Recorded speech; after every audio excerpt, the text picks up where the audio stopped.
ಇನ್ನು ವಿಜಯಲಕ್ಷ್ಮಿ ಅವರಿಗೆ ಈ ಅಶ್ಲೀಲ ಸಂದೇಶಗಳು ಹೋಗ್ತಾ ಇವೆ ಅನ್ನುವಂಥದ್ದು ಇದೆಯಲ್ಲ, ಇದಕ್ಕೆ ಸಂಬಂಧಪಟ್ಟಂಗೆ ಪೊಲೀಸರು ಸುಮೋಟೋ ಪ್ರಕರಣವನ್ನು ದಾಖಲಿಸಿಕೊಂಡಿದ್ರು, ಸ್ವಯಂ ಪ್ರೇರಿತ ಪ್ರಕರಣವನ್ನು ದಾಖಲು ಮಾಡಿದ್ರು. ಇದಕ್ಕೆ ಸಂಬಂಧಪಟ್ಟಂಗೆ ಮಾಹಿತಿ ಕೊಡಿ ಅಂತ ವಿಜಯಲಕ್ಷ್ಮಿ ಅವರಿಗೆ ಪೊಲೀಸರು ನೋಟಿಸ್ ಕೊಟ್ಟಿದ್ದಾರೆ. ಆದರೆ ಇಲ್ಲಿ ತನಕ ಅವರು ಹಾಜರಾಗಿಲ್ಲ. ನೋಟಿಸ್ ಬಂದರೂ ಕೂಡ ವಿಜಯಲಕ್ಷ್ಮಿ ಹಾಜರಾಗಿಲ್ಲ. ಸಿಕೆ ಅಚ್ಚುಕಟ್ಟು ಠಾಣೆಯ ಪೊಲೀಸರು ಅವರಿಗೆ ನೋಟಿಸನ್ನು ಕೊಟ್ಟಿದ್ದರು. ಬಹುಶಃ ಇಂಥ ಎಲ್ಲ ಸಂಗತಿಗಳಿಂದ ದೂರ ಇರಬೇಕು ಅಂತ ಏನಾದರೂ ನಿರ್ಧಾರ ಮಾಡಿದಾರೋ ಏನೋ ಗೊತ್ತಿಲ್ಲ. ಇವರು ಯಾವುದೇ ರೀತಿ ಇದಕ್ಕೆ ಸಂಬಂಧಪಟ್ಟಂಗೆ ಅವರು ಹಾಜರಾಗಿಲ್ಲ, ವಿವರಗಳನ್ನು ಕೊಟ್ಟಿಲ್ಲ. ಈಗ ವಿವರ ಕೊಟ್ಟಿಲ್ಲ ಅಂದಾಕ್ಷಣ ಇದು ಅಲ್ಲಿಗೆ ನಿಲ್ಲಲ್ಲ. ಪೊಲೀಸರು ತಮ್ಮ ಕೆಲಸ ಏನು ಮಾಡಬೇಕು ಅದನ್ನು ಮಾಡ್ತಾರೆ. ಯಾರ ಖಾತೆಗಳೇನಿದಾವಲ್ಲ, ಈ ಪೋಸ್ಟ್ಗಳು ಬಂದಿದ್ದು, ಅವುಗಳ ಮೇಲೆ ಪೊಲೀಸರು ಕ್ರಮ ಜರುಗಿಸ್ತಾ ಇದ್ದಾರೆ. 6 ಸೋಷಿಯಲ್ ಮೀಡಿಯಾ ಖಾತೆಗಳಲ್ಲಿ ಈ ಅಶ್ಲೀಲ ಪೋಸ್ಟ್ಗಳನ್ನು ಹಾಕಲಾಗಿತ್ತು. ನೋಡಿ, ನಮ್ಮ ಯುವಕರು ಎಷ್ಟರ ಮಟ್ಟಿಗಿದ್ದಾರೆ ಅಂತಂದರೆ, ಈ ರೀತಿ ಅಶ್ಲೀಲ ಪೋಸ್ಟ್ ಹಾಕಿದ್ರೆ ಏನಾಗುತ್ತೆ ಅನ್ನೋದು ಗೊತ್ತಾಗಿದೆ ರಮ್ಯಾ ಕೇಸಲ್ಲಿ. ಅಷ್ಟೆಲ್ಲ ಆದ ಮೇಲೂ ಕೂಡ ಮತ್ತೆ ಈ ರೀತಿ ಪೋಸ್ಟ್ಗಳು ಹಾಕ್ತಾರೆ ಅಂತಂದರೆ ಇನ್ನೆಷ್ಟರ ಮಟ್ಟಿಗೆ ಈ ಮೊಬೈಲ್ ವ್ಯಸನಿಗಳಾಗಿರ್ಬೇಕು ಇವರು. ಎಷ್ಟರ ಮಟ್ಟಿಗೆ ಈ ರೀತಿ ಸೋಷಿಯಲ್ ಮೀಡಿಯಾ ಹುಚ್ಚು ಅವ್ರನ್ನ ಆವರಿಸಿರ್ಬೇಕು.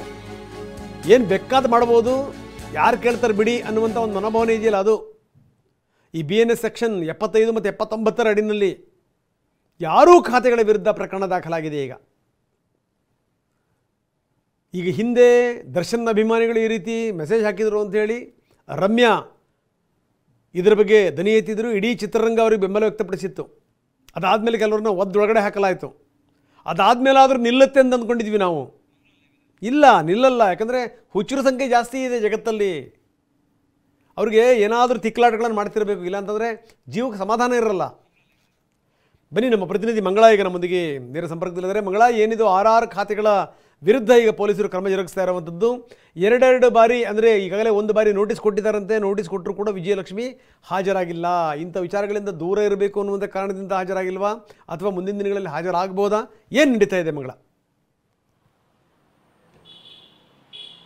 ರಂಗನಾಥ್, ಕೆಲವು ದಿನಗಳ ಹಿಂದೆ ಭಾಸ್ಕರ್ ಪ್ರಸಾದ್ ಅನ್ನೋರು ಒಂದು ಮಹಿಳಾ ಆಯೋಗಕ್ಕೆ ಒಂದು ಪತ್ರವನ್ನು ಬರೀತಾರೆ. ಅಂದರೆ ವಿಜಯಲಕ್ಷ್ಮಿ ಮತ್ತು ವಿನೀಶ್ ಅವರಿಗೆ ಅಶ್ಲೀಲ ಪದಗಳಿಂದ ಕಮೆಂಟ್ಸ್ಗಳನ್ನು ಮಾಡಲಾಗ್ತಾ ಇದೆ. ಸೊ ಈ ಬಗ್ಗೆ ಸೂಕ್ತ ಕಾನೂನು ಕ್ರಮವನ್ನು ಕೈಗೊಳ್ಳಬೇಕು ನೀವು ಅಂತ ಹೇಳಿಬಿಟ್ಟು ಅವರಿಗೆ ಒಂದು ಪತ್ರವನ್ನು ಬರೀತಾರೆ. ಅದಾದ ನಂತರ ಮಹಿಳಾ ಆಯೋಗದ ಅಧ್ಯಕ್ಷೆ ನಾಗಲಕ್ಷ್ಮಿ ಅವರು ಪೊಲೀಸ್ ಕಮಿಷನರ್ಗೆ ಒಂದು ಪತ್ರವನ್ನು ಮಾಡಿ ಅವ್ರಿಗೆ ಮನವಿಯನ್ನು ಮಾಡ್ಕೊಳ್ತಾರೆ. ಅಂದರೆ ವಿಜಯಲಕ್ಷ್ಮಿ ಅವರು ಈ ಥರ ಅಶ್ಲೀಲ ಪದಗಳಿಂದ ಅವರಿಗೆ ಬ್ಯಾಡ್ ಕಮೆಂಟ್ಸನ್ನು ಮಾಡಲಾಗ್ತಾ ಇದೆ ಅವರಿಗೆ. ಸೊ ಹೀಗಾಗಿ 15 ದಿನಗಳ ಒಳಗೆ ಸೂಕ್ತ ಕಾನೂನು ಕ್ರಮವನ್ನು ಕೈಗೊಂಡು ಒಂದು ಕ್ರಮ ಜರುಗಿಸಿ ಅಂತ ಹೇಳ್ಬಿಟ್ಟು ಅವರು ಒಂದು ಪತ್ರವನ್ನು ಬರೀತಾರೆ. ಈ ಆಧಾರದ ಮೇಲೆ ಸೋಷಿಯಲ್ ಮೀಡಿಯಾ ಮಾನಿಟರಿಂಗ್ ಸೆಲ್ ಏನಿದೆ ಅದು ಒಂದು ಸ್ವಯಂ ಪ್ರೇರಿತ ದಾಖಲೆಯನ್ನ ಮಾಡಿಕೊಳ್ಳುತ್ತೆ ಪ್ರಕರಣವನ್ನ. ಸೊ ಅದಾದ ನಂತರ ವಿಜಯಲಕ್ಷ್ಮಿ ಅವರ ಮನೆ ಏನಿದೆ ಅದು ಚನ್ನಮ್ಮನಕೆರೆ ಅಚ್ಚುಕಟ್ಟು ಪೊಲೀಸ್ ಠಾಣೆ ವ್ಯಾಪ್ತಿಯಲ್ಲಿ ಬರೋ ಕಾರಣಕ್ಕೆ ಈಗ ಚನ್ನಮ್ಮನ ಸಿಕೆ ಅಚ್ಚುಕಟ್ಟು ಪೊಲೀಸ್ನವರು ಈಗ ಪ್ರಕರಣವನ್ನ ದಾಖಲು ಮಾಡಿಕೊಂಡು ತನಿಖೆಯನ್ನು ಚುರುಕುಗೊಳಿಸಿರುವಂಥದ್ದು. ಈ ಒಂದು ನಿಟ್ಟಿನಲ್ಲಿ ಅವರು ತನಿಖೆ ಮಾಡ್ತಾ ವಿಜಯಲಕ್ಷ್ಮಿ ಅವರಿಗೂ ಕೂಡ ಒಂದು ನೋಟಿಸನ್ನು ಕಳಿಸಿರುವಂಥದ್ದು. ಅಂದರೆ ಈ ಬಗ್ಗೆ ಹೆಚ್ಚಿನ ಮಾಹಿತಿಯನ್ನು ಕೊಡಿ, ನಿಮಗೆ ಯಾರೆಲ್ಲ ಬ್ಯಾಡ್ ಕಮೆಂಟ್ಸ್ಗಳನ್ನು ಮಾಡ್ತಿದ್ದಾರೆ ಅದೇನಾದರೂ ನಿಮ್ಮ ಹತ್ರ ಪ್ರೂಫ್ ಇರುತ್ತೆ, ಮತ್ತು ಅವ್ರಿಗೆ ಇನ್ಸ್ಟಾಗ್ರಾಮ್ಗಾಗಿರ್ಬೋದು, ಒಂದಷ್ಟು ಸೋಷಿಯಲ್ ಮೀಡಿಯಾ ಅಕೌಂಟ್ಗಳಿಗಾಗಿರ್ಬೋದು, ಅದಕ್ಕೆಲ್ಲ ಮೆಸೇಜ್ಗಳನ್ನು ಕಳಿಸಿರ್ತಾರೆ. ಸೊ ಈ ಬಗ್ಗೆ ಎಲ್ಲ ಮಾಹಿತಿ ಕೊಡಿ ಅಂತ ವಿಜಯಲಕ್ಷ್ಮಿ ಅವರಿಗೆ 2 ಬಾರಿ ನೋಟಿಸನ್ನು ಕೊಟ್ಟಿರುವಂಥದ್ದು. ಆದರೆ ವಿಜಯಲಕ್ಷ್ಮಿ ಅವರು ಈ ಬಗ್ಗೆ ಯಾವುದೇ ರೀತಿಯ ಒಂದು ಪ್ರತಿಕ್ರಿಯೆ ನೀಡಿಲ್ಲ.